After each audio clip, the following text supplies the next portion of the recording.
এই রান্নাটা ছিল হচ্ছে দুপুরের। সময় সুযোগের অভাবে ভিডিওটা ছাড়তে পারিনি। তো এখন মেহমান চলে গেছে, আমি বসে, বসে ভয়েস করলাম আরকি।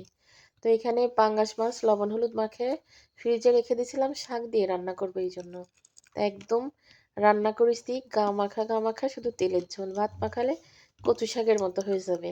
আর এইখানে ওরা তো লবণ মাখানো মাছ খাবে না ছেলেমেয়েরা। ওদের জন্য ৫ পিস মাছ দিয়ে ১ টা আলু দিয়ে রান্না করলাম। ওদের আর ঠকাবো কেন, যেহেতু ছেলেমেয়েরই তো পাঙ্গাস মাছ পছন্দ। আর এখানে হচ্ছে সকালে ডিম ভাজি আর বেগুন ভাজি থেকে গেছে তাই। আর এইখানে হচ্ছে হাঁসের গোশ। হাঁসের গোশে জিরে গুঁড়ো দিতে মনে ছিল না, এখন মনে করে দিয়ে দিলাম। তা আসলে ছোট বোন একাই আসছিল, বোন জামাই আসেনি। দেবর অসুস্থ, তাকে দেখার জন্য। তো আর কি মোটামুটি যতটুকু মানে একা মানুষের জন্য আয়োজন করা যায়, ও আর ওর ছেলে আর হচ্ছে ওর মেয়ে।